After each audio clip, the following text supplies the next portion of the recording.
Hey guys, Chris the Groove Seeker here, back with another Warped report, which is my recap of recent pickups. Been a pretty eventful few weeks since I did the last one. Definitely obtained a bunch of stuff, which I'm going to go over and try to fire through because there's a lot. Kind of group these in themes in a way, labels, places I purchased them from, and hopefully you enjoy. Want to start off with some CDs. Got some VCLT from Alan Always. Apparently, he had a little bit of a jazz label back in the day. He sent me the Frank Glow Quintet, and then he sent me Frank Glow with Billy Bang Quartet, one for jazz. I don't know the full story on these. I haven't linked up with Alan about them. I haven't even played them yet. I'm hoping to do so this week. I know that they're available on Forced Exposure, but I will link to Alan's channel below. You guys can reach out to him and get more info, and I'll share my thoughts on them once I listen to them. So, cheers for that, Alan. Thanks. Pickup. Wasn't going to get this when it got announced. This is the Oasis What's the Story Morning Glory deluxe anniversary issue. But shout out to Fidelios Frequency. He had told me that Amazon had this thing on sale, like almost half off for a day or two. So I scooped it. It's basically the album with some bonus tracks. Haven't gotten around to listening to this yet, but I'm glad to have it at the price I got it for. So shout to Ronaldo on that one. Appreciate that, bud. Some Blue Notes. So picked up a couple of the recent classics. Big Joe Henderson fan here. So you have Joe Henderson, Our Thing, Killer Record, and then Blakey and the Jazz Messengers, Free for All, which I was excited to grab these. Haven't been getting the classics immediately. I've kind of been buying them in bunches and acquiring coupons or looking for sales on them. So I'll have more of those to come. And then of course I have my Tonepoets, recent Tonepoets. I don't know if I showed this before, but this is Paul Mitchell Boss Horn. This is the quarterly exclusive that they do. I pick all of these up. They're limited to 1,000. Some pretty cool titles. I think they're somewhere in the middle of a Tonepoet and a classic. So I'm glad they're putting these in print. They're still available if you join the club. I know they resell for quite a bit. I actually tried to buy some extras for some friends and was shut out. They limit these to one historically per customer. So, but again, these are available if you join any of the subscription tiers. I believe you can pick them up. And then the most recent Tonepoets. I think a lot of people are excited about this. I don't know much about the record. Lawrence Marabou Quintet. This is on. It's not on Pacific. It's on Jazz West. So I'm excited to check this out. I know this is a pretty difficult original to get. And then this is one I'm super excited for. I'm going to spend some time with this weekend. This is Andrew Hill Compulsion. This has got a great lineup. Hill, Hubbard, Gilmore, Cecil McBee, Richard Davis, Joe Chambers, Nak Omar, and Renat Simmons. So I was very excited when they announced this. I hope they keep on putting as much Andrew Hill out as they have because it's deserved. So excited for my Blue Note pickups there. All right, moving along here. I'm loving this series. Absolutely loving this series. This is the Muse Records Time Traveler series. Joe Chambers, Double Exposure. Only reason I really knew about this record is because it was sampled on a Nas album in the 90s. So I'd kind of been familiar with the cover and some of the tunes, but this is a really fun listen. Highly encourage checking the series out. And right behind that, which I have not gotten a chance to really pay attention to, is the Woody Shaw Love Dance. I know a lot of people were posting that they picked this up and seem to enjoy it, so I will get to it. You'll see that I picked up quite a bit of stuff over the past few weeks, so still working my way through the piles. All right, this is a great one for me. It's one of the first purchases I made of the year, but it didn't arrive in time for my last video. And huge shout out to Jason Rojas, who spotted this on an Instagram seller's account. This is a first pressing of Blonde on Blonde. Has the proper cover. This is a stereo pressing. I got a pretty good deal on it. It's funny, like it plays great. There's a couple of sections where there's some noise and some pops and clicks, but where there's marks on the record, it's fine. It's the spots without the marks that I was a little a little confusing for me. I was jumping out of my seat to check the record when I got to those sections, but I'm really glad to have this. One of my favorite albums of all time by one of my favorite artists. I never really was seeking out an OG. I'm going to look for a mono at the right price if I find it. If not, that's okay. But again, shout out to Jason for pointing me in the direction of this one. So thanks. Quite a few here. Let's see. Okay, so I spent some time in the city this weekend. I got to see Ravi Coltrane at the Vanguard with Jazzvinyl Mike, Notes and Tones Mike, DG Mono Rich, and Chris Brown from WCB Jazz. I was fortunate enough to get to the city a little early, and I hit Academy on 12th, and I hit Human Head. That's all we really had time for. So I just want to show some of the pickups I made from those stores. Just going to separate them here by each store. So this is what I got at Academy on 12. Got a stereo pressing of Terry Reid, self-titled. Got a good deal on it. It's in beautiful shape. Cover's in really good shape too. What can you say? You know, he just passed away recently. I have the album with Bang Bang on it, and I don't really seek these out, but this was in the new arrivals bin. It was in great shape, so I scooped it. This was probably my favorite pickup of the weekend. This is the Delphonics, Didn't I Blow Your Mind? What's great about this, besides the condition of the record, is it's actually a white label promo. So I was pretty hyped to get this. There was kind of this rare box right at the front of the register that I spotted when I was checking out, and there was a lot of good records in it. This wasn't even that expensive, based upon what they had a price and what I saw online for. So I've been a sucker for white label promos lately, so pretty psyched about that. This was a bit of a blind buy.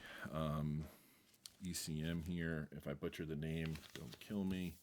But Egberto Gismonti, I just had this on. It's a cool record. I wouldn't really say it's jazz, although people would probably classify it as. A lot of Brazilian musicians on the record. I've only listened to it once. Something I'm definitely going to play again. It's a nice quiet record. So I don't have much of a take on it outside of my first listen, but I was pumped to get it. Don't buy a lot of novelty records, but I had to buy this one. This is the Disney Chilling, Thrilling Sounds of the Haunted House. I got this because there's a Fish connection here. They used this record for one of their Halloween shows, and I guess used the inspiration or the sounds from some of these songs or tracks to create their own music from it. Some of those have become standards in their set list even years later. So I thought this was cool to have, but I don't really have this type of stuff in my collection. So I thought if I had one, this would be it. So this is a pretty cool find. I think it's pretty common. It was only a $10 record. Jack DeJohnette, Directions Untitled. This is actually, I thought it was a promo copy, but this is in the flattener right now. There's a little bit of a warp to it. But this is not something I really know, but Abercrombie's on it, Alex Foster on sax, Mike Richmond on bass, Warren Bernhardt on keys, and other instruments, including cowbell. Awesome. Yeah, price was right on this. I think it was like a $10 record and a promo copy, super clean. To me, it's worth the gamble for any of Jack's work.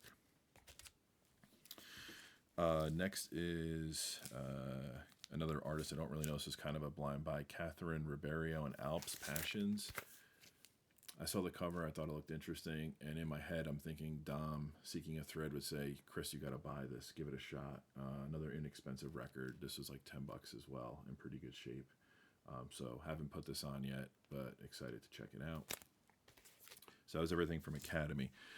We went down to Human Head, which I was like a kid in a candy store. I had to control myself. I had a stack of records there. Mostly picked up jazz from them.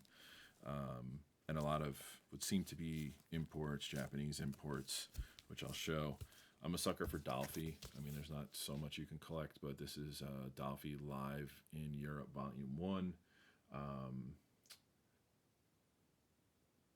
High Flies on this, Glad to Be Happy. 2 tracks on each side, God Bless the Child on side 2, and Aleo. So he's probably jamming out. I didn't research who's on this with him. Obviously the back's in Japanese, so I can't really tell, but I'll look up the record and check it out. That's on the Prestige. This, I I've never seen this record before in person. I'm sure it's not rare. And then Academy had it, and then Human had like 3 copies of it. But this is Mal Waldron's All Alone. Again, another Japanese import here. I love Mal. Was interested to check it out, so this was an immediate buy. This is a record I can't believe that I didn't have, which I also picked up at Human Head. Another import here. This is When Farmer Met Grice. Art Farmer Quintet featuring Gigi Grice. Great lineup here. Gigi Farmer, Horace Silver, Percy Heath on bass, Kenny Clark on drums. Also, Freddie Red makes an appearance here, and Arthur Taylor, which seems to be on the B side, with Addison Farmer on bass. So, I was glad to scoop this. All these are in really great condition, so worth the pickup for me. And then lastly, another Prestige. This is Evolution. Don't know much about this record. This was picked up based upon the lineup, trying to branch out a little bit. So you have, obviously, Mingus is on here on the B side, J.R. Montrose, Teddy Charles on vibes, Jerry Segal on drums on the A side, Jimmy Guthrie on tenor sax, Shorty Rogers on trumpet, Teddy Charles on vibes, Shelly Maine on drums, and then Curtis Counts on bass. Another Japanese import here on the Prestige label. So, shouts to Human Head. It was awesome to be in both of those stores. I had been in Academy before. I don't think I've ever been in Human Head. I've just seen them at the shows, and wall records were amazing. Place was jammed, playing great music. You could see like they have like so many listening stations, so you can sample everything you're buying. A lot of those were pretty packed and filled. So overall, just a great experience. And shout to the guys who I was with over the weekend. It was an awesome time. This had eluded me. It's something hard to get. For some reason, everybody was sold out of it. I finally picked up this Catalyst Perception off the Jazz Dispensary. I buy a lot of the Jazz Dispensary stuff, not everything. But when I sampled this, I realized it was kind of I think it's a heavily sampled record, or kind of like a crate-digging classic. So I really liked it. The couple of places I went to get it didn't have it. Then I forgot about it. And then I was able to find it. Shout out to Jose, who pointed me in the direction of a website or a store that had it. And it was priced fairly, and shipping was inexpensive, so I was able to scoop it. Okay, now for my static ATX purchases. So shout out to Joel. It's been a really big contributor to the VC on the VC Social Club. He does impromptu live streams, kind of giving his opinions on the industry. He does DJ sets, plays music. Joel's just a top-notch guy. I'd encourage you guys, if you have the opportunity to shop on his website. He's got a really cool rewards program. So these are just stuff I was looking for to get and scooped up, and kind of created a list and went back and made one big order with Joel. First is 4 for Train with Archie Shepp. This is the Verb Vault reissue series, which I've been getting a few of these. I saw this record a lot this weekend, and it was pretty pricey and not in great shape, so I'm glad to get an affordable reissue. I know the album. I've streamed it before and listened to it through the years, but yeah, scooped it. Big Death Camp for Cutie fan. This is the only studio album I don't have, and maybe there's good reason for it, but this is Kintsugi. I think they just reissued this. So I was able to scoop that. I'm a little bit of a completist on them, outside of compilations and stuff. Just good music from my youth. I'm psyched about this. This is The Faces, Start Your Ear Off Right. I know they did a Wink, Nod, Smile, etc. That's been out of stock. I'm going to reach out to Joel, see if he can get it in for me, but I did get this record. Continuing on the OJC stuff, I think I have 2 here, or maybe just 1. No, I have 2. So I picked up Soul Junction, the Red Garland Quintet. Love the OJC series. Look at this lineup too. Coltrane and Bird are on this. Arthur Taylor on drums, George Joyner on bass, and obviously Red on piano. Love Red Garland. And then After Hours, the other OJC recently that came out. Thad Jones on trumpet, Frank Weiss on flute, Kenny Burrell, Mal Waldron, Paul Chambers, Arthur Taylor. I love this series. Always scoop these. This, I think, I asked Joel to get for me, and I just never got around to ordering it. But I did pick up the Neil Young Tonight's Tonight. I have an original of this. This has some bonus tracks. I have a lot of the other Neil Young reissues. I'll do a little bit of a shootout. I don't think my original's in tremendous shape, so I'll see if this is going to be a replacement for it. Staying on the acoustic sounds chess series. I did pick this up. I never had a copy of it. I know Jackpot reissued it as well, but I just like what they're doing at Acoustic Sounds. I picked up this Edit James At Last. Picked up the Heath Brothers on Strata East. I have not been picking up all of these titles. I've been very selective. I do love this record. Again, something that was used quite a bit in sampling. I think Pete Rock sampled this for a Nas tune as well, so I've been familiar with it over the years. I'm not really going heavy into this series. Again, just select titles, but had to scoop this one. And then the last three, picked up Stone Temple Pilots, self-titled, of the Rocktober. I think this maybe gives me everything in their catalog. What versions, it doesn't really matter. One of my more favorite bands of the 90s, STP. And not my favorite record of theirs, but glad to have it and listen to it.